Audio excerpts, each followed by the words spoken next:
Assalamualaikum warahmatullahi wabarakatuh. Halo anak-anak soleh dan soleha. Apa kabar semuanya? Semoga selalu sehat dan dalam lindungan Allah Subhanahu wa Ta'ala. Baik, jumpa lagi dengan Mr. Randy pada mata pelajaran TIK, Teknologi Informasi dan Komunikasi. Saat ini kita sudah memasuki semester 2 atau semester genap. Semoga anak-anak makin semangat dalam belajar agar di semester ini anak-anak mendapatkan nilai yang lebih baik lagi. Nah, di semester 2 ini kita akan memulai materi belajar kita dari bab 3. Kita akan mempelajari tentang perkembangan komputer. Nah, sekarang apakah kamu mengetahui sejarah perkembangan komputer itu? Pasti kita penasaran ya. Bagaimana bisa komputer ini tercipta? Ada beberapa pertanyaan besar yang mungkin muncul dalam benak kita. Yang pertama adalah siapakah penemu komputer? Atau bagaimanakah bentuk komputer pertama kali? Dan apa saja dampak komputer dalam kehidupan kita sehari-hari? Di zaman modern ini, komputer telah dikemas dalam berbagai macam bentuk, yaitu apa yang disebut dengan komputer modern, itu yang sering kita gunakan dan sangat familiar sekali dalam kehidupan sehari-hari. Yang pertama adalah komputer meja atau desktop, kemudian komputer jinjing atau laptop yang bisa kita bawa kemana saja dengan sangat fleksibel untuk kita bawa kemanapun. Dan yang terakhir adalah yang sangat erat dengan kita saat ini adalah telepon pintar atau yang biasa kita sebut juga dengan smartphone. Ya, ini termasuk dalam kategori komputer modern. Jadi telepon pintar atau smartphone itu juga termasuk kategori komputer ya teman-teman ya. Kemudian selanjutnya, nah, pada zaman dahulu, komputer memiliki ukuran yang sangat besar. Nih, kalau kalian melihat ya, di sini ada yang disebut dengan ENIAC. Nah, ini merupakan salah satu komputer generasi pertama, ya, yang ukurannya sangat besar. Dan kalian melihat di sini ada beberapa banyak tabung-tabung vakum ya. Nah, ini merupakan komputer pada zaman dahulu. Berbeda sekali dengan komputer modern yang ada di sekitar kita saat ini. Nah, teman-teman juga perlu tahu juga, bahkan ada pula komputer yang ukurannya sebesar ruangan. Jadi, sekian banyak alat ini hanya disebut sebagai satu komputer ya. Jadi, ukurannya yang sangat besar. Sehingga para ilmuwan dan peneliti pun terus-menerus mencoba untuk berinovasi dan untuk membuat agar bagaimana komputer yang sangat membantu dalam kehidupan manusia ini bisa dibuat lebih fleksibel, dibuat lebih ringan dan dibuat lebih kecil lagi, sehingga nanti akan ada dikenal dengan beberapa generasi komputer.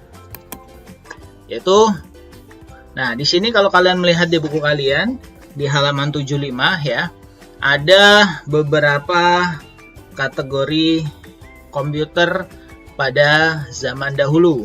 Di sini ada yang disebut dengan model rakitan ya, atau analytical engine yang merupakan komputer mekanis pertama rancangan Charles Babbage ya. Ini komputer mekanis ya, jadi belum dibuat dengan menggunakan teknologi listrik ya, jadi masih mekanik, masih manual. Kemudian ada juga replika Z1 yang disebut sebagai komputer pertama yang dapat diprogram. Nah, di sini komputer ini sudah mulai bisa diprogram ya, dimasukkan bahasa pemrograman. Nah, Z1 dibuat oleh Konrad Zuse. Kemudian ada juga di sini yang disebut komputer listrik pertama yang dapat diprogram, Colossus dibuat oleh Tommy Flowers. Kemudian yang berikutnya ada juga ENIAC, juga merupakan komputer digital pertama. ENIAC dibuat oleh J. Prescott Eckert and John Mauchly ya. Nah, kemudian teman-teman, perkembangan teknologi komputer terbagi menjadi beberapa generasi. Generasi pertama yaitu pada tahun 1940 sampai 1956. Komputer generasi pertama menggunakan tabung vakum Nah, karena ukuran tabung vakum yang besar, ukuran komputer pada masa itu pun cenderung besar. Contoh komputer generasi pertama adalah ENIAC yang ukurannya hampir sama dengan 5 ekor gajah. Ya, kalian bisa bayangkan, 1 ekor gajah saja ukurannya sangat besar. Bagaimana jika 5 ekor gajah? Nah, ukuran komputer generasi pertama ini dahulu besarnya itu hampir sama dengan 5 ekor gajah. Bagaimana kalian bisa membayangkan, sangat luar biasa ya perkembangannya ya. Kemudian yang kedua adalah komputer generasi kedua, yaitu pada tahun 1956 sampai 1963. Komputer generasi kedua ini menggunakan transistor yang lebih kecil daripada tabung vakum. Akibatnya ukuran komputer pun menjadi lebih kecil, kerjanya lebih cepat, dan harganya pun lebih murah. Ya, contoh komputer generasi kedua adalah IBM 7070 ya, atau 7070. Kemudian selanjutnya adalah teknologi komputer generasi ketiga, yaitu pada tahun 1964 sampai 1971. Nah, komputer generasi ketiga menggunakan sirkuit terpadu yang ditanam dalam badan komputer.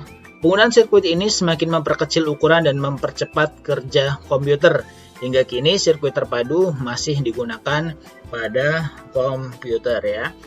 Kalian bisa melihat gambarnya juga di buku kalian masing-masing. Nah, yang berikutnya adalah komputer atau teknologi komputer generasi keempat, yaitu pada tahun 1972 sampai 2010. Nah, ini sudah termasuk kategori komputer modern ya, karena komputer generasi keempat ini menggunakan mikroprosesor atau lebih dikenal dengan nama CPU atau Central Processing Unit. Ukuran CPU yang kecil dan sirkuit terpadu memungkinkan pembuatan laptop. Mikroprosesor juga masih digunakan pada komputer hingga saat ini. Nah, pada generasi keempat ini, karena bentuknya yang semakin kecil, maka sudah mulai pula dibuat apa yang disebut dengan laptop atau komputer jinjing ya teman-teman ya. Kemudian yang terakhir adalah komputer generasi kelima, yaitu tahun 2010 sampai sekarang. Komputer generasi kelima merupakan awal bagi AI atau Artificial Intelligence atau kecerdasan buatan.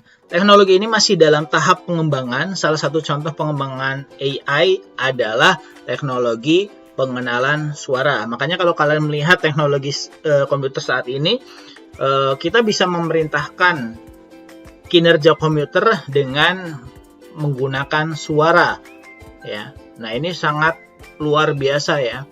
Seperti kalau mungkin kalian melihat film Iron Man, maka seluruh perintah bisa dilakukan oleh pemerannya hanya dengan menggunakan instruksi pengenalan suara saja ya. Nah, mungkin kedepannya nanti teknologi komputer akan semakin maju dan semakin berkembang. Nah, mulai dari awal pencetusannya, teknologi komputer telah mengalami perubahan yang pesat. Semua itu tidak lepas dari peran para ilmuwan yang berperan aktif dalam pengembangan teknologi tersebut. Dan kalian bisa memperhatikan tabel sejarah perkembangan komputer yang ada di buku kalian halaman 77 sampai dengan 78 ya teman-teman ya. Mohon maaf, 77 sampai dengan 79. Nah, yang terakhir dari hikmah yang dapat kita petik dari pembelajaran kita kali ini adalah ternyata para penemu atau para ilmuwan memiliki rasa ingin tahu dan kelebihan dalam mengejar impiannya. Nah, kalian juga bisa menjadi seperti mereka. Maka belajarlah dengan rajin dan jangan menyerah dalam mengejar cita-citamu. Mungkin suatu saat kamu akan menjadi penemu benda yang membawa banyak manfaat bagi masyarakat. Nah, ini adalah suatu pelajaran penting yang bisa kita ambil ya dari pembelajaran kita tentang sejarah perkembangan komputer. Bagaimana para ilmuwan terus melakukan penelitian dan terus berinovasi agar hasil karya ciptaannya berupa komputer itu dapat dimanfaatkan dan bermanfaat bagi banyak orang, dan tentunya sangat efisien untuk digunakan dalam kondisi dan situasi apapun. Baik, itu saja. Itulah tadi materi kita pada kesempatan kali ini. Semoga bermanfaat. Tetap semangat, jangan lupa belajar, jaga kesehatan, dan tetap patuhi protokol kesehatan. Mister Randy pamit undur diri. See you next time. Wassalamualaikum warahmatullahi wabarakatuh.